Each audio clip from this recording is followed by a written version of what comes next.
Lenier was winning pot, and Svidler blunders the rook, and he blunders the rook, and he resigns. Well, so yeah, this is another crazy 40 contribution. seconds. I mean, there was 40 seconds for Svidler and 6 seconds for Karyakin only. Yeah, and well, no. Yeah. I mean, nothing left for them. That's absolutely, that's a drama. And is this the type of loss that is maybe going to cause Jan Nepomniachtchi to tilt? To crumble. Yeah. I think this would because cause it's anyone devastating. You know, I mean, who would not be upset after this? Right. This is incredible. You were winning, you were drawing, it's a long game, you're tired. He fought hard. He played really so well. Long. And, I mean, this could crush a lot of people. It's going to be so interesting to see in the next 2 days now, tomorrow and Sunday. Yeah, we have our first win. There we go. We have it. We have a handshake. The first decided game, and we hear applause from Dubai. 2 pawns up, technically winning position. He's just exchanging pieces now.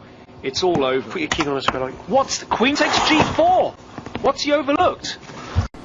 I think he's going for it. Knight e3, it's on the board already. There was this there that was premonitious of knight e3 coming, and now, well, resignation really is probably the only option, because this is just the final nail in the coffin, and kudos to Shach. I mean, the speed at which he played this knight e3. But this is his bread and butter, really, these tactics, and Shach, he's had a brilliant tournament.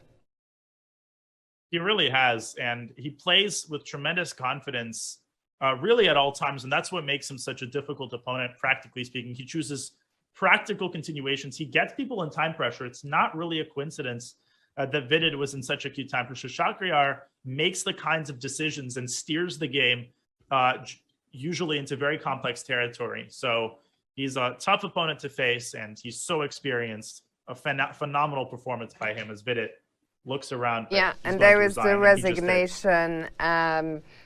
For Vidit, a very, very tough game. He was in the driver's seat, but one oversight, and Shach, of course, sized his chance immediately. That one moment where you have to literally accept the inevitable because the handshake is coming, and your heart breaks for Fabi, no matter who you are. It's incredibly difficult. It's hard to transmit this level of pain. I can't even begin to imagine what he'll be dealing with over the next couple of weeks. But this is why I like the chess community as a whole, that no matter who you're rooting for, you can be the most diehard Gukesh fan, and your heart can still go out for the players who put all of this effort, came oh so close, but ultimately we'll have to try again next time.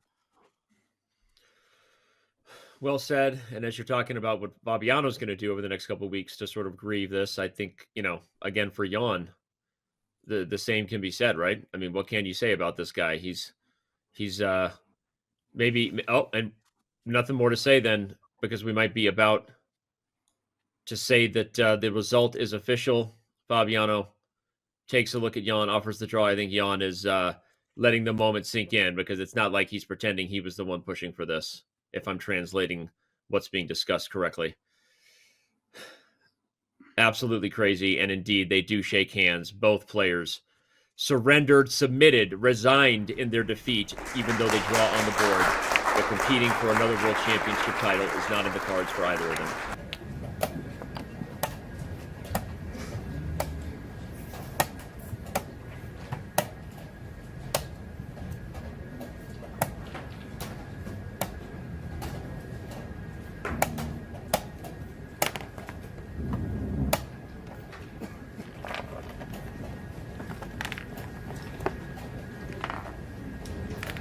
One check, maybe 2 checks, but when the white pawn goes up to c3 and then the rook slides up to c2, the king is surrounded by its own pieces. It's a shell.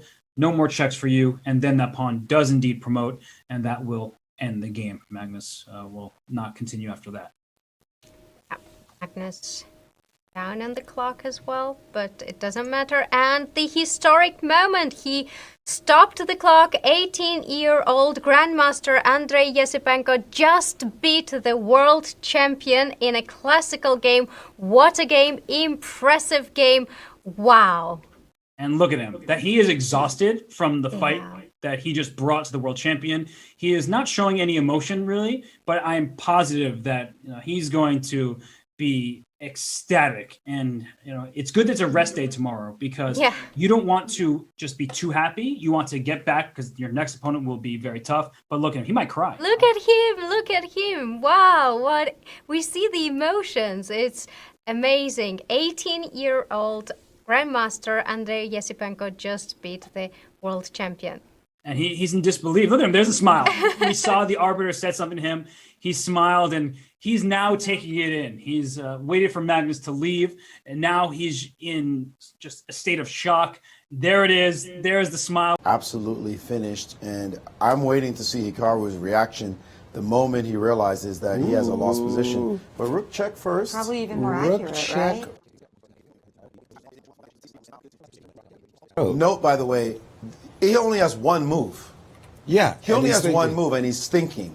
So this is the exact that speaks position. to the fact that he probably feels like he missed this move, although he would have lost anyway. But now that it's very, very clear, he's looking at it and he's realizing, and he only has one move. Right. There's no reason to sit here. Why not just make King G8 and suffer about it later? You're just losing time on the clock for no reason. Right. But it is now that it is hitting him emotionally, and he is very upset that this has occurred, because he defended so well for so long, and then he just ditched his setup.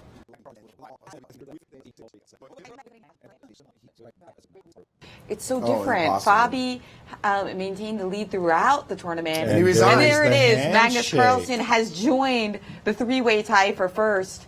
Magnus, the ultimate grinder, versus Fabiano. In this game, Ivanchuk and Narodetsky play the Indian defense. It's actually quite easy to learn this opening thanks to the sponsor of today's video, Lotus Chess. Download the app, open the app and type in your chess.com or Leechess account. Lotus Chess analyzes your opening repertoire and gives personal feedback. My favorite part is learning openings by using the flashcard method. Start by selecting your favorite opening. Look, I made an inaccurate move. I should have played my queen to c2 instead of pawn to e4. Lotus Chess has already more than 100,000 users. The top 25 positions of each opening are always completely free, so there's no reason not to click the link in the description down below and download Lotus Chess.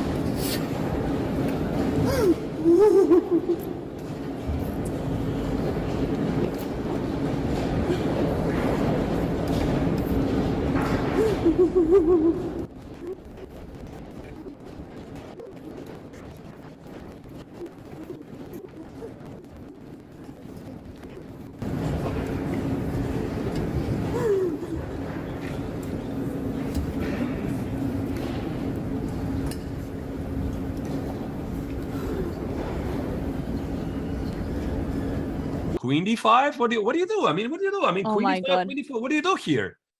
Oh I my mean, God, Gukesh look, must be he's- totally going nuts here. I mean, what's going on in this game? Knight f3 instead is played. And he's Well, going with the knight on f3. And attention, there is a fork on the board. Oh my God. Yes, blunders a piece. Oh my goodness. Oh my goodness, look at his devastation. Look at his... Unbelievable. Look at Poor him. Gukesh, and what a comeback play of the Satorov. Queen b7 collects the knight. You can see the pain in the face. That's incredible. And he doesn't have any second on the clock. I think his time is gone. Is going to be over. Oh, wow. This is not where you want to be right now. Despite the fact you had 8 out of 8, 8 out of 9, but you lose like this. It's not like the usual 7-hour time control where you can really quietly, confidently. It's not like the usual 7-hour time control where you can really quietly, confidently convert some winning position. Queen g2 played, but now white will have bunch of checks. That's actually a good try. I like that, yeah. Just to kind of really unnerve Sam and like create this really, really big threat. By the way, it's played with 4 seconds on the clock, so Robert... I just offered the draw or something, or what happened there? Yeah, and look at Robert, yeah, he's just completely in shock, yeah, that how could he... The arbiter is very confused as to what the result is. Like, what happened there? What? No? What? What? Robert lost on time? What could No, happen? it says like, what? Hello? What? Sam lost? What? How could he lose? No, it cannot be. What? How could he lose? I mean, he had time. I mean, did he touch the king? He was expecting queen h1 check, or what happened? I have no idea. What? Yeah. There is look at this. Here we have the screen and he touches the king. And then he realizes what he's done, but obviously, you know, he is an honorable person. He's not going to pretend he didn't touch the king. So, yeah, I mean, it's horrible. Losing a game like this is just horrible, but...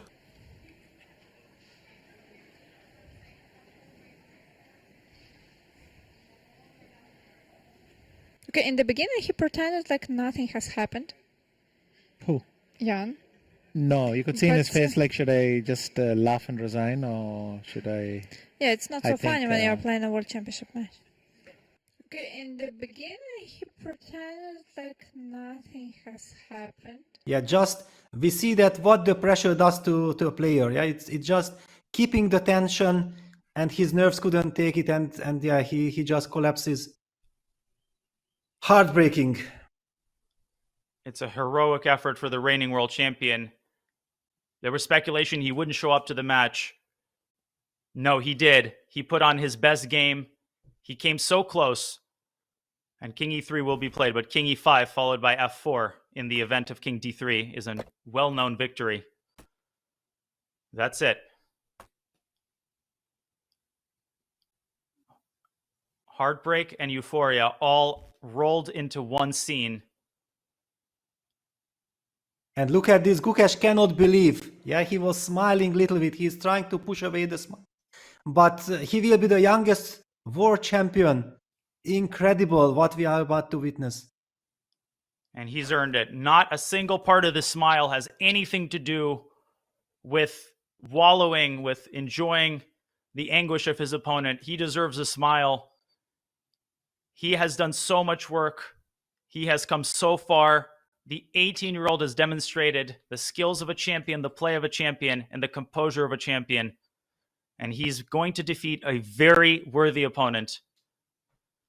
A sip of water from Ding as he begins to come to terms with the disaster that struck in this final game.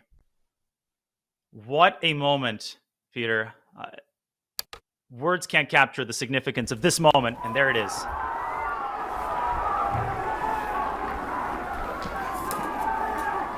Wait, now bishop to b2 is coming. This is just game over. I mean, there's no more hope here. The bishop on b2, white doesn't even have counterplay. Okay, he's going for just desperation. But h5, queen f5, yeah, this is... Desperation is not working out. Ding is going to win this match.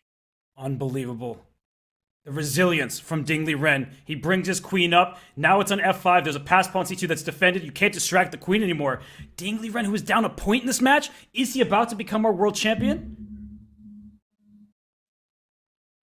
Black can do anything here. I mean, he doesn't have to panic, but he can play a2. Queen d3 probably wins. g3 probably wins, yeah. And now a2. a2 is super, super winning. Not even hope is left after we're just a2. seconds away from Ding becoming the world champion. If he just plays the next few accurate moves, it's all over. Just this one is... move, a2, and it's over. And it's on the board. Oh my goodness. And Jan Nepomniachtchi, he sits up in his chair, but he knows this might be the last few moves of his world championship. Oh my god. Oh, you see it. And he gives up. He knows it. Yeah, bishop takes f4 is easy. Heartbreaking. It's over. Ding Liren is the world chess champion.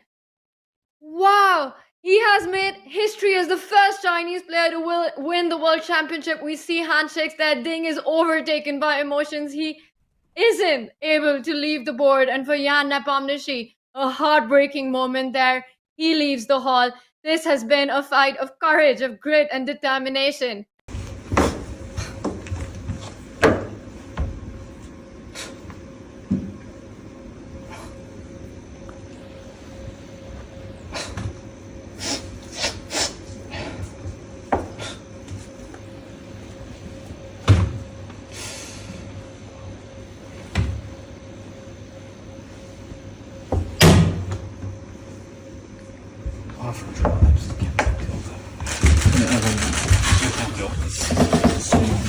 No, and there's